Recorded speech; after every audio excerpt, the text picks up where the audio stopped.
Tonight on Dispatches, how British policy is influenced by supporters of a foreign power.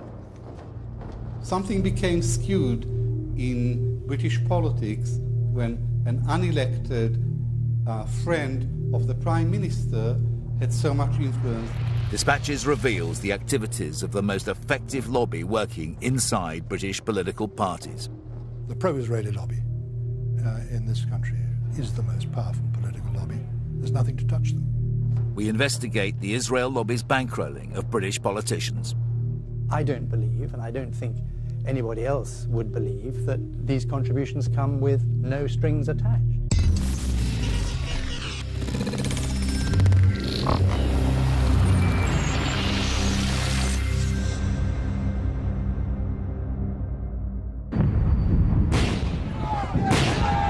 The Israeli invasion of Gaza earlier this year caused huge controversy. A few months later, the Conservative Friends of Israel held its annual lunch for Conservative politicians and businessmen. This year, the star speaker was David Cameron. I was astonished to note that he made no reference to the widespread killing of innocent civilians and massive destruction in Gaza 6 months earlier. Indeed, Cameron went out of his way to praise Israel because, so he said, it strives to protect innocent life.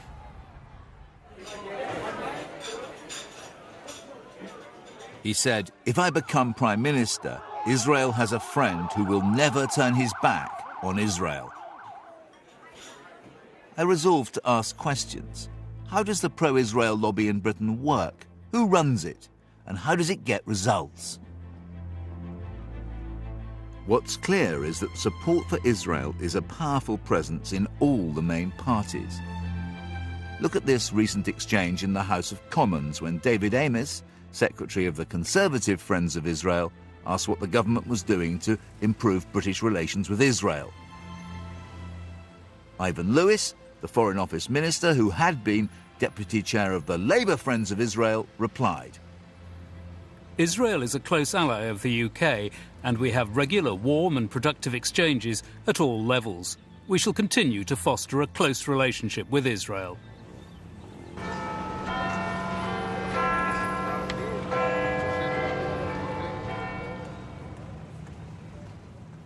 There's people who are very strongly supportive of Israel, yes, and the Conservative Friends of Israel, the Labour Friends of Israel are all part of that. Yes, there is a pro-Israeli lobby, and it's active in trying to define the debate in order to limit the options that British politicians can choose to options which would be acceptable to that lobby. So how does the lobby work? Money plays a big part. Millions of pounds in donations from businessmen and others into the bank accounts of politicians and political parties.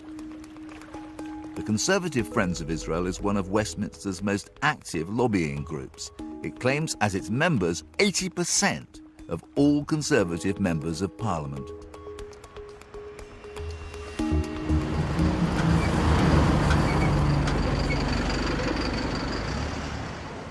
Watford, north of London. Inside this church hall, a Conservative Party candidate for the next election, Richard Harrington, is trying to win over the locals. Voters in Watford may not be aware that Richard Harrington is also chairman of the Conservative Friends of Israel. Individual CFI members have given him over £20,000 in the last year, and out of his own pocket he's given £34,000 to Conservatives.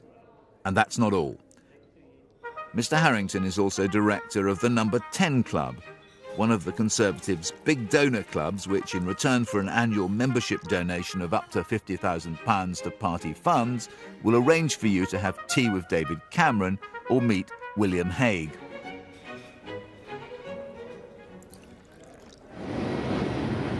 Aside from raising cash, some of the pro-Israel lobbies in Parliament also pay for and arrange trips to Israel. They have sent almost as many MPs and candidates on trips to Israel as have been made by all MPs to the United States and Europe combined over the last 8 years. I've been on one of these trips, and to do justice to the Conservative Friends of Israel, I came under no pressure to write in their favour. But for some politicians, these can be trips with a difference. 2 years ago, the CFI took 20 parliamentary candidates to Israel. When they got back, 10 of them received donations totalling £30,000 from CFI sponsors. Do you think there's a connection between the, on the whole, surprisingly soft line the Conservative Party takes towards the foreign policy of the Israeli state and the pattern of donors to the Conservative Party? Well, I think in the past there has been a connection between the people who gave money, but who we met and we talked to, who were passionately concerned about Israel, and obviously we listened to their concerns. And in some ways we reflected them.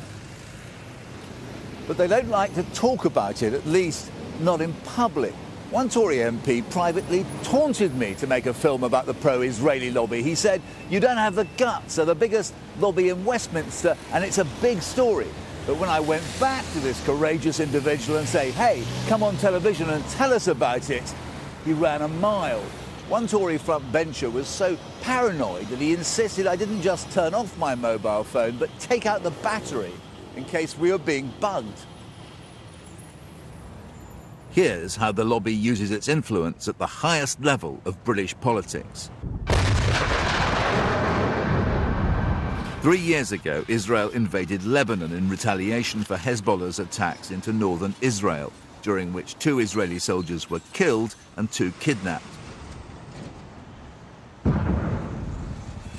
During the Israeli invasion that followed, 1,000 Lebanese civilians were killed and an estimated $3.6 billion worth of the Lebanese economy was destroyed.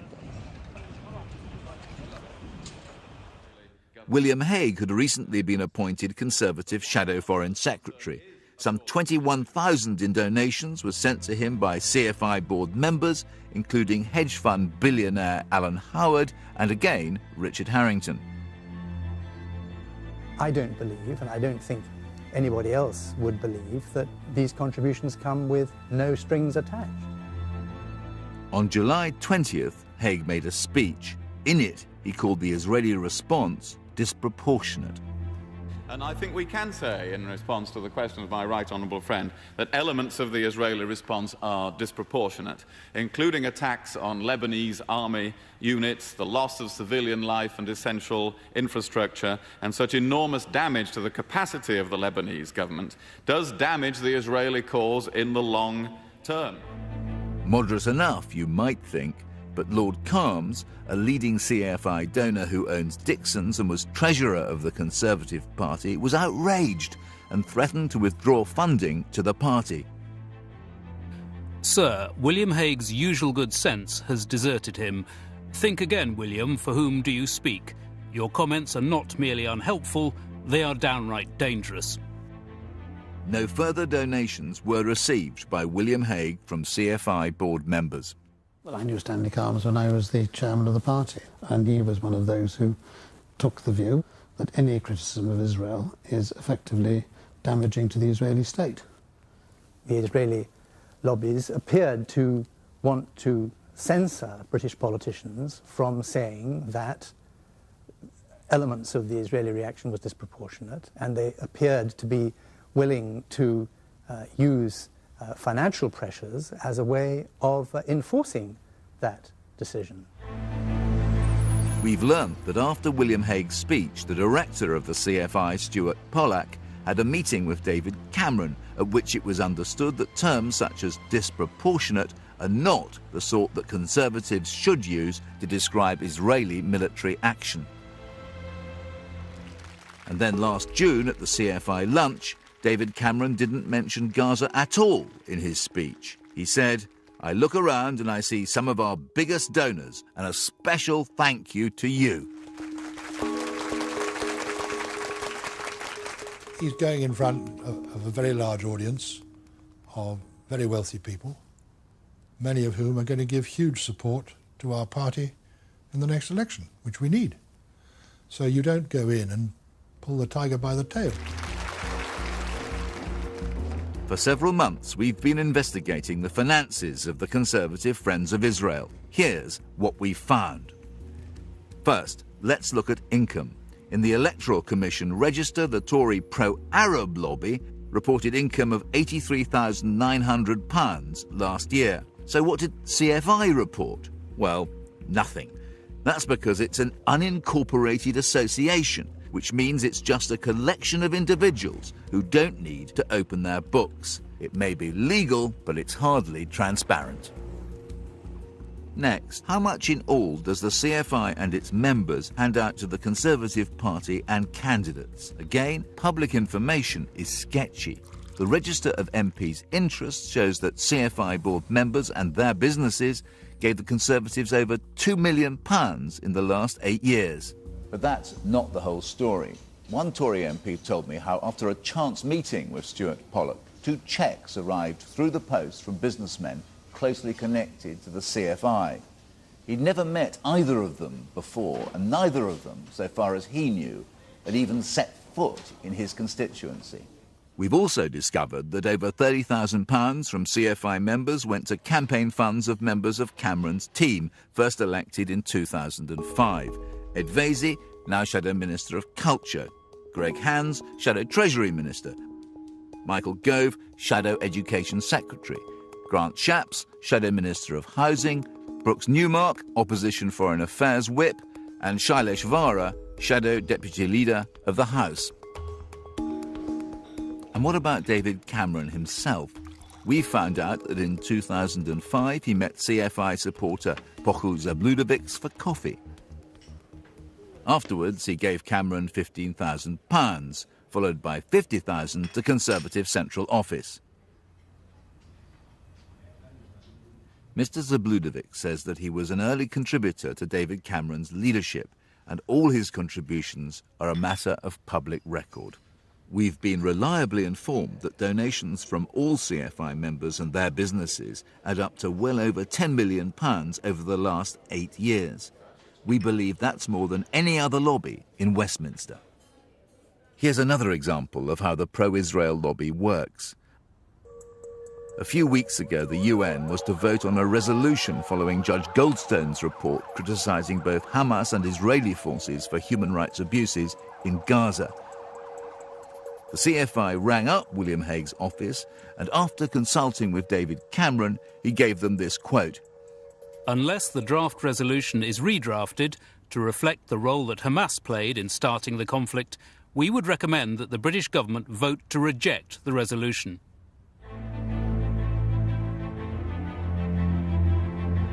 Blair, good morning. Are you confident today? It was under Tony Blair that the Israel lobby first acquired real influence in government. Former chairman of the Labour Friends of Israel, John Mendelsohn, boasted, "Zionism is pervasive in New Labour.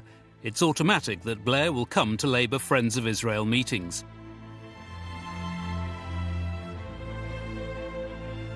Today, Mendelsohn is Labour's chief fundraiser. And Labour Friends of Israel has sent even more MPs to Israel than has the CFI. Shortly before Blair became party leader in 1994, he met Michael Levy, the pop music millionaire, at a social event arranged by the Israeli embassy. They became friends, playing tennis together, and Levy became Blair's chief fundraiser. It's estimated that he raised over £15 million for Labour before the row over cash for peerages. When Tony Blair became Prime Minister in 1997, he awarded Michael Levy a life peerage and made him his special envoy to the Middle East. But because Lord Levy was unpaid and working directly to the Prime Minister, what he negotiated between Israel and its Arab neighbours on behalf of Britain was kept secret. He didn't want to be a minister because had he been a minister, he would have been questioned on what he was doing. From the point of view of people like myself as Shadow Foreign Secretary, I wasn't going to support what he was doing unless I knew what it was. Oxford University Middle East specialist Professor R.V. Schleim thinks Levy's role was actually damaging to Britain. Something became skewed in British politics when an unelected friend of the Prime Minister had so much influence over British policy towards the Middle East. In this sense, I think that Michael Levy probably did do some damage to British interests, but very clearly he damaged Britain's reputation in the Middle East. But Labour may lose the general election next spring. Today, the Conservative Friends of Israel are making sure they will be influential if David Cameron forms the next government.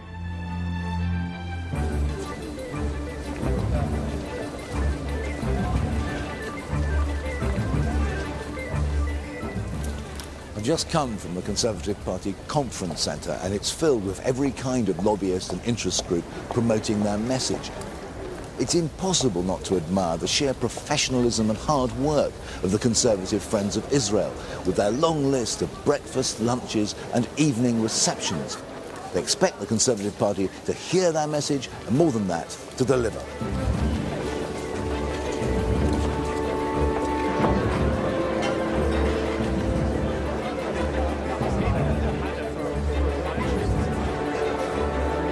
The longer I'm here, the more I'm beginning to feel that the CFI's purpose is to make sure David Cameron's Middle East policy is in step with the political agenda of the current Israeli government.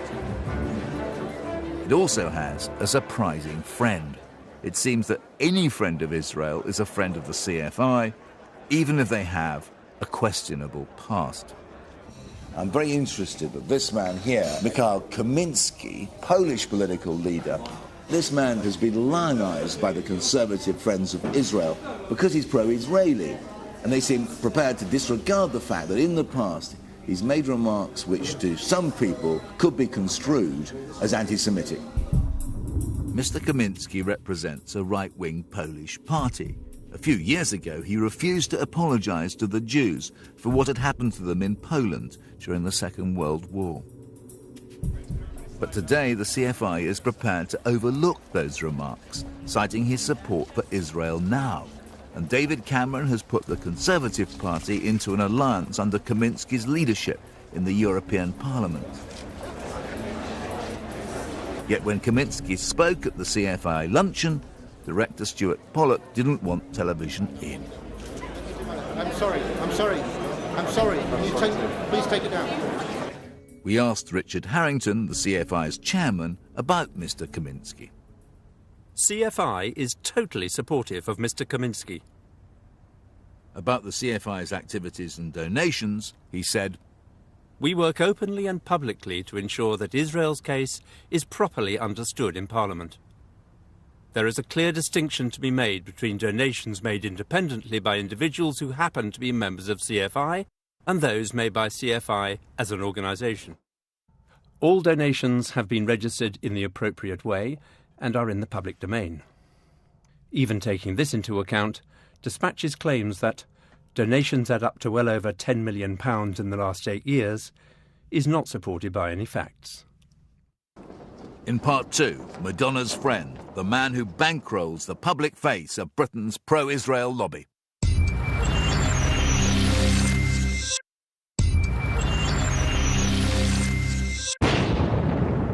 January this year, Israel invaded Gaza in response to Hamas rocket attacks. TVs around the world broadcast pictures of destroyed homes and dead and wounded Palestinian civilians. Months later, allegations of human rights violations were still in the news. But you wouldn't know it from this piece in the News of the World or from this piece on the Mirror's website. Both about the threat Israel faces from its neighbours. And you certainly wouldn't know that both journalists' trips had been organised and paid for by an organisation called BICOM, the Britain-Israel Communications and Research Centre. BICOM is one of the most well-funded pro-Israel lobby groups in Britain. One man who knows BICOM is Professor David Newman. A few years ago, he worked alongside BICOM to help get across Israel's message in British universities. They tend to be very blindly supportive. In other words, there is clearly a debate. It's not just a debate here, it's a huge debate inside Israel, whether Israel should or should not continue to control the West Bank, whether settlements are legal or illegal, moral or immoral. And what you often find is that the groups such as BICOM outside Israel tend to close down that sort of debate. They tend to say you have to be totally supportive of Israel, full stop, whatever Israel does. BICOM's chairman is Pochu Zabludovics, who contributed to David Cameron's campaign funds. The Sunday Times ranks him as the 18th richest man in Britain. Yet outside his circle, few people seem to know much about him. I've never met the guy. What is interesting is that he wasn't part of the traditional Anglo-Jewish establishment, but there is something in England which has been founded in the past 10 years called the Jewish Leadership Council, which is sort of a House of Lords of the big Jewish givers or donors. And my understanding is, after he sort of funded BICOM, he was then co-opted onto the Jewish Leadership Council. So I asked David Goldberg, Rabbi Emeritus of London's largest liberal synagogue. Not a name I know. It's not come across my consciousness in my dealings in Anglo-Jewry. In fact, Mr. Zabludovics holds Finnish citizenship. Today he has a home here in North London's exclusive Bishop's Avenue, worth at least £3 million. His father made a fortune selling Israeli artillery and mortars around the world. Pochu also used to be in the arms business, then moved into property, buying 4 hotel casinos in Las Vegas. His Tamares Group, which is registered in Liechtenstein, has business interests worldwide. Recently, the Zabludovicses were guests at Madonna's 51st birthday party in the Italian town of Portofino. More interestingly, Mr. Zabludovics, as well as chairman, is also bankrolling BICOM. Here are its latest report and accounts. These show that last year it received no less than £800,000, a huge donation from Pochu Zabludovic. The accounts also contain a very interesting clause. The company meets its day-to-day working capital requirements through the support of P. Zabludovic. P. Zabludovics provides monthly financial support to the company by way of donations. He has pledged his ongoing support of the company for the 12 months from the balance sheet date. He has also pledged further support as the company may require. Mr. Zabludovics has given a further £1.3 million over the previous 2 years. Dispatches has also discovered that Mr. Zabludovics has a business interest in the Middle East that raises questions about his and BICOM's approach to a peace settlement between Israel and the Palestinians. We're travelling along the highway from Israel to the occupied West Bank. On the other side of the security wall are Palestinian villages. We're on our way to Ma'ale Adumim, an Israeli settlement where we have discovered that the biggest building, this shopping mall, belongs to a company partly owned by Mr. Zabludovics. Ma'ale Adumim is regarded by Israelis as being part of Israel, but counts as an illegal settlement under international law. It's settlements such as these which, in the eyes of many, pose a massive obstacle to peace in the Middle East. The big question is this: does it matter that a big business tycoon like Mr. Zabludovics, with such a vested interest in one of these settlements, is also a major donor to the pro-Israeli lobby in Britain?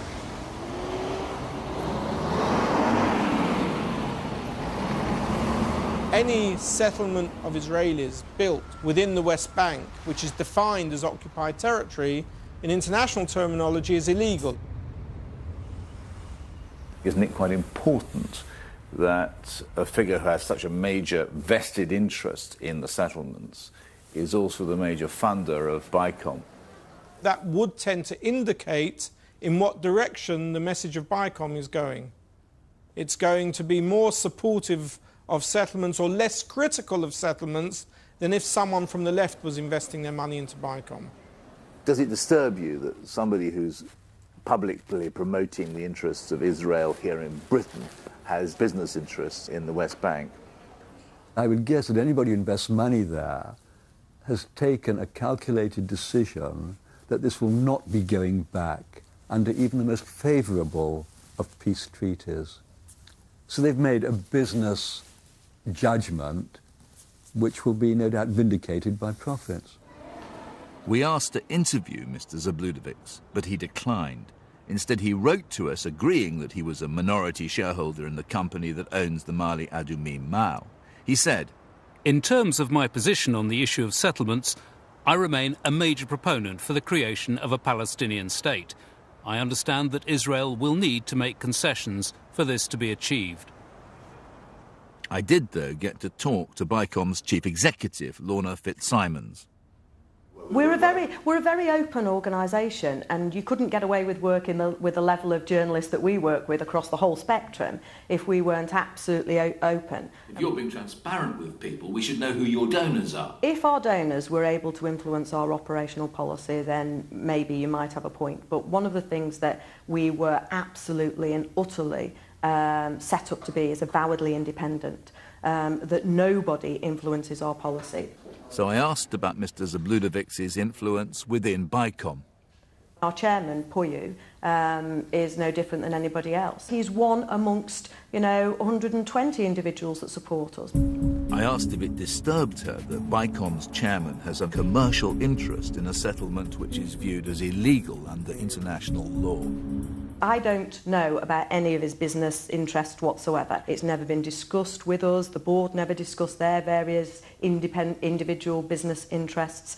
We are solely here to provide journalists and interested policy makers and opinion formers with the ability to scrutinise more closely the various different strands in the debate that is Israel.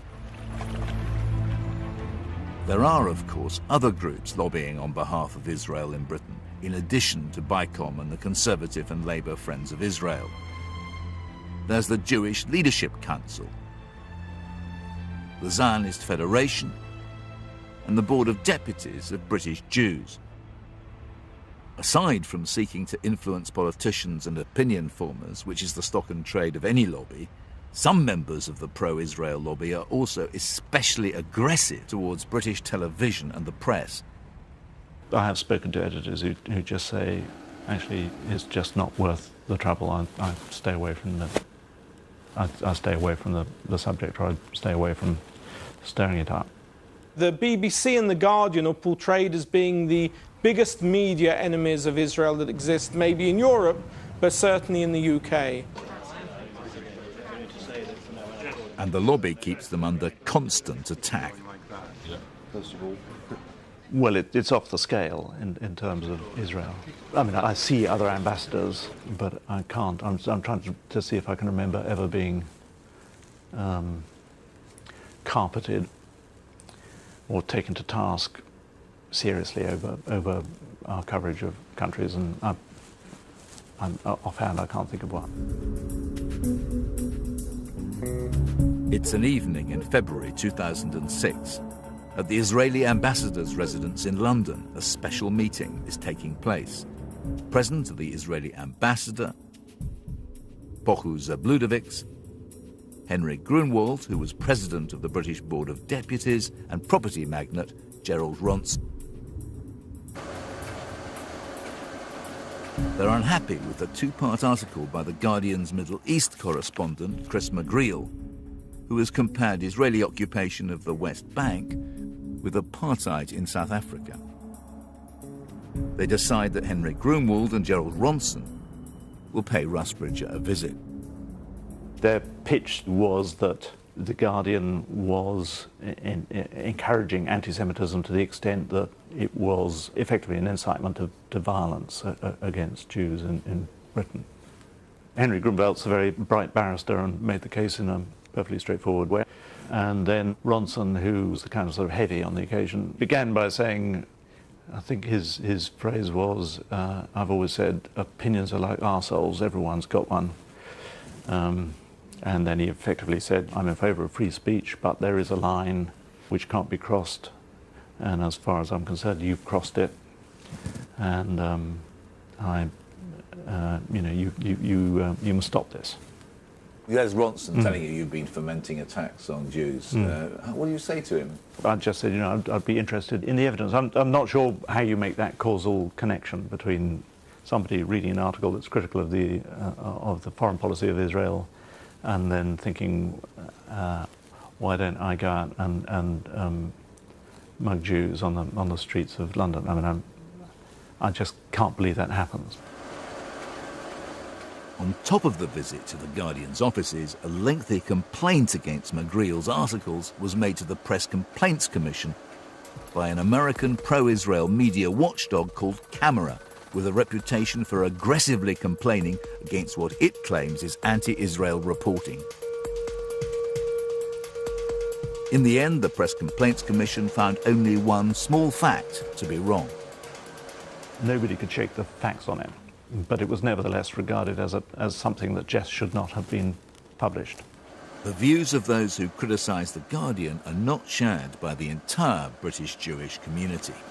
In the occupied territories, Israel is an apartheid state. There's no two ways about it. When settlers travel on one road and Palestinians have to use another road, when settlers are governed by Israeli law and Palestinians are governed by military law, you are talking about apartheid.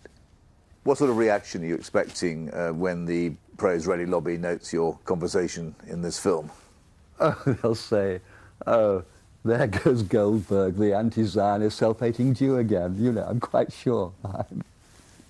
In fact, we've found that by no means all Britain's 300,000 Jews are happy for the pro-Israel lobby groups to represent their views. Tony Lehrman used to be director of the London-based Institute for Jewish Policy Research. Today, he's a regular Guardian contributor. Some of these bodies like to present themselves as representing all of Jewish opinion and don't take into account the diversity of opinion in this country. And I mean, that's one of the criticisms that people from within the Jewish community who are critics of Israel level at the Israel lobby, that there is this tendency to make it look as if all Jews feel one way about Israel, when in fact there's a lot of different opinion about Israel. There is a split in the Jewish community about Israel. The leaders tend to be blindly pro-Israeli. The Israel lobby does represent a narrow right-wing agenda, but it is not representative of the entire Jewish community. Nonetheless, we found that calling critics of Israel's foreign policy anti-Semitic has become a deliberate tactic among some of Israel's more strident lobby groups.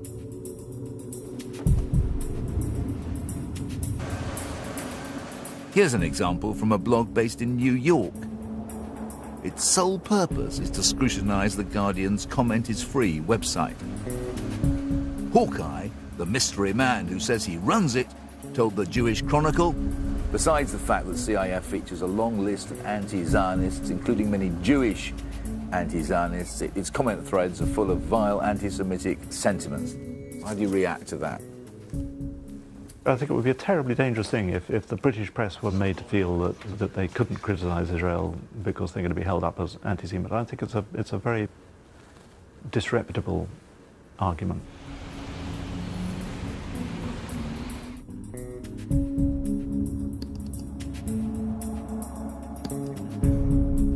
I've been having a look through the Comment is Free Watch website. Here's what it's got to say about an article by Tony Lehrman. It says that Lehrman is making despicable, libelous and completely unsubstantiated allegations about Jews. It says, that's anti-Semitic and he's a nasty anti-Semite. I asked Tony Lehrman what he feels about Hawkeye's comments. It's upsetting, but one gets over it. I think there are people who are deliberately manipulating the use of the term anti-Semitism because they do see that it's useful in defending Israel. It might well be that some critics of Israel are seriously anti-Semitic. OK, deal with them on the case. others are voicing a genuine feeling which should be respected and does not make them anti-Semitic. I've been accused in certain newspapers because I've been talking to Hamas and Hezbollah of being anti-Semitic, and I just take that with a pinch of salt. In Part 3, Dispatches investigates, has the BBC been compromised by the pro-Israel lobby?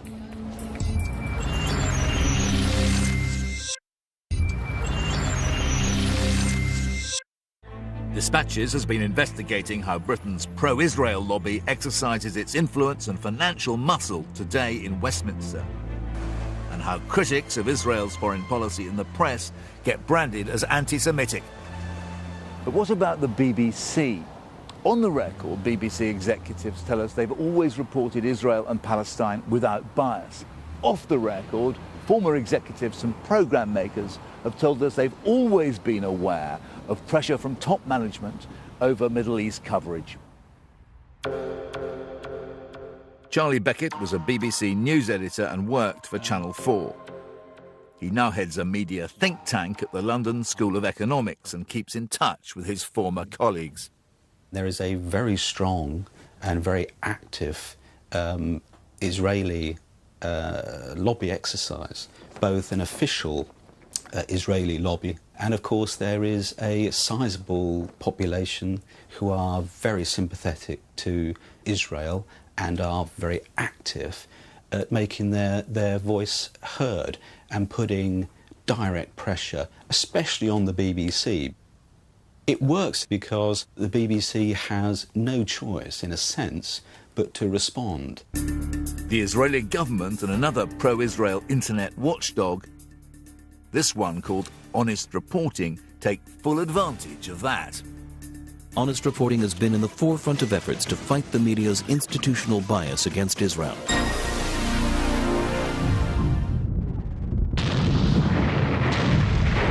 March 2003. As American and British-led coalition forces invade Iraq, the BBC broadcasts a hard-hitting investigation into Israel's nuclear weapons program.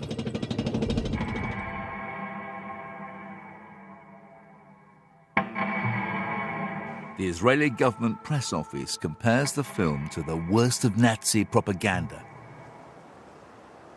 The Israeli government immediately imposes restrictions on BBC crews in Israel. When Israel's Prime Minister Ariel Sharon visits Downing Street, the BBC alone is banned from his press conference. And Honest Reporting UK says the film is part of a campaign to vilify Israel. It says the inference behind the film is that Israel would have been a more appropriate target than Iraq for the coalition forces to attack. March 2004. Israeli Minister Nathan Sharansky complains to the BBC that its reporter Orla Guerin is anti-Semitic and that she shows total identification with the goals and methods of Palestinian terror groups. When she reports from Lebanon, Honest Reporting UK is there. Honest Reporting claims to have 175,000 subscribers. Thousands of them, many from the United States, bombard the BBC with emails alleging anti-Israel bias, BBC staff have told us. This April, the BBC Trust censured Middle East correspondent Jeremy Bowen for comments he made on the BBC website about the history of the conflict. We can reveal that a week earlier, the Jewish Chronicle published a piece by Bowen which included exactly the same phrases. You can still read them on the Jewish Chronicle website.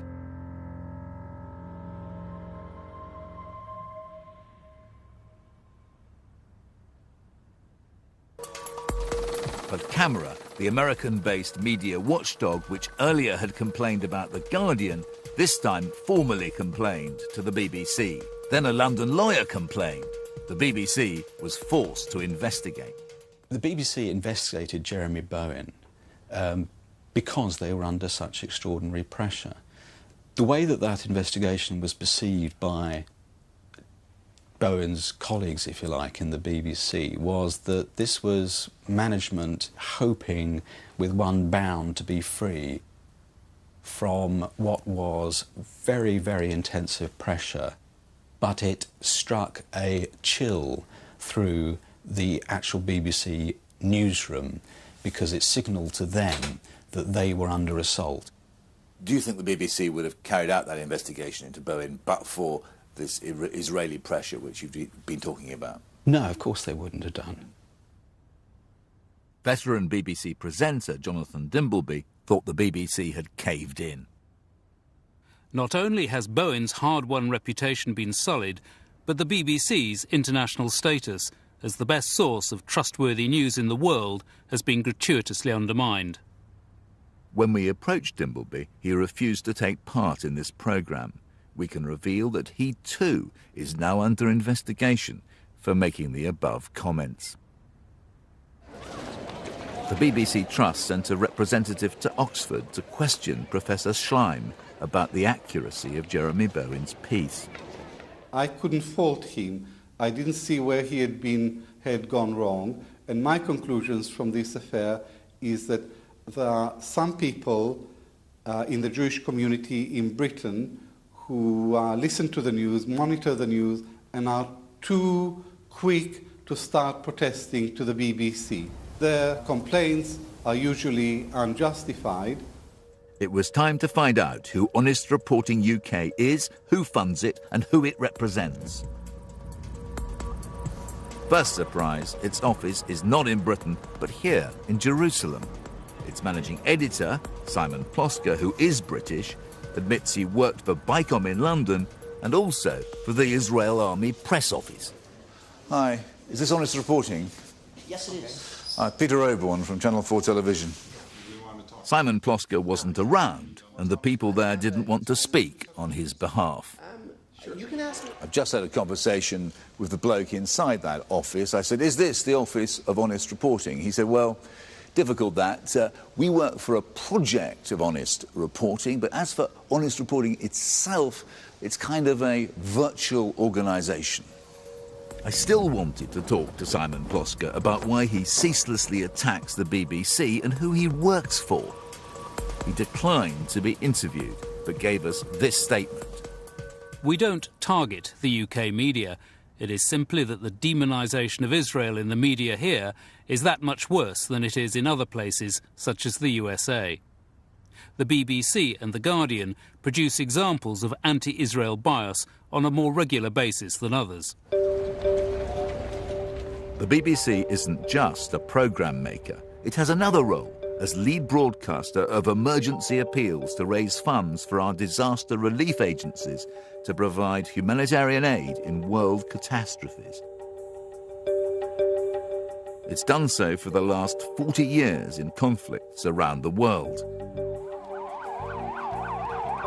Last winter, when Israeli forces invaded Gaza, over 1,000 Palestinians were killed, many of them civilians. Hundreds of homes were destroyed, along with much of Gaza's economy and infrastructure. The Disasters Emergency Committee asked British television networks to broadcast an appeal, but Mark Thompson, the BBC's Director General, refused. Labour Minister for Media, former BBC journalist Ben Bradshaw, was outraged. This was an inexplicable decision. I'm afraid the BBC has to stand up to the Israeli authorities occasionally. Israel has a long reputation of bullying the BBC. We decided in the end it was such a matter of public controversy, it was so much heading our news bulletins day after day at the moment, that to broadcast an appeal like this, however worthy the cause, would just mean that it would call into question audiences' trust in our impartiality. The BBC also said that Thompson had taken advice from the BBC's Independent Appeals Advisory Committee before making his decision. Niaz Alam was a member of that committee. He resigned over Thompson's decision. What was said exaggerates the truth of whatever consultation took place. The committee didn't formally meet and wasn't consulted in the sense of the committee being consulted. What about the argument that the appeal would call into question the BBC's impartiality? This appeal It did go out on Channel 4 and on ITV, and nobody's questioning their impartiality. It was just a bog-standard disasters emergency appeal.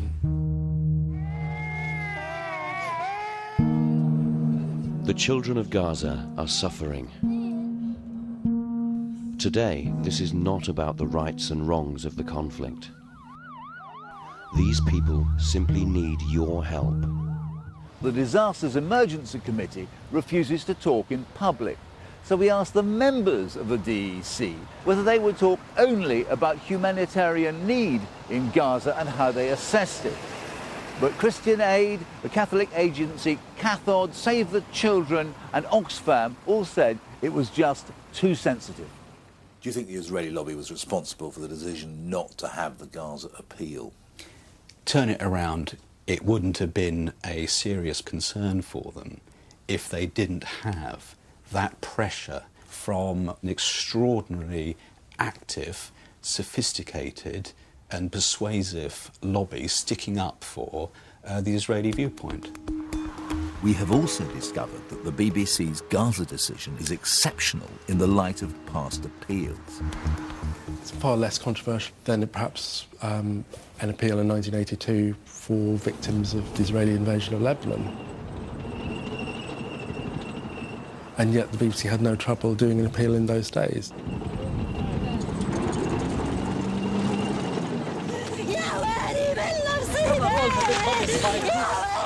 In 1982, Israel's invasion of Lebanon led to thousands of civilian deaths and ended with the horrendous slaughter of Palestinian men, women and children in Sabra and Shatila refugee camps by Lebanese Christian militia who were Israel's allies at the time. Here's Sue Lawley as the face of the BBC in that appeal. The situation looks beyond help, but we can help. We can help by supporting the work of the relief agencies who are now fighting a desperate battle in the towns and villages of the Lebanon. So please send whatever you can to the Lebanon Appeal, P.O. Box 999. Looking at that appeal from 25 years ago, Mark Thompson's decision not to run an appeal for Gaza looks inconsistent. It looks to me as if the BBC has come dangerously close to losing its reputation for impartiality and for helping those in need around the world, whoever they are. What's unique about the pro-Israeli lobbies is that they have such good access to politicians. They often operate behind the scenes, and they have primary regard, even though they may come from Britain, not to the interests of the British people, but to a mixture of what they see as British interests, but the interests of another country. In making this programme, we haven't found anything even faintly resembling a conspiracy, but we have found a worrying lack of transparency, and the influence of the pro-Israel lobby continues to be felt.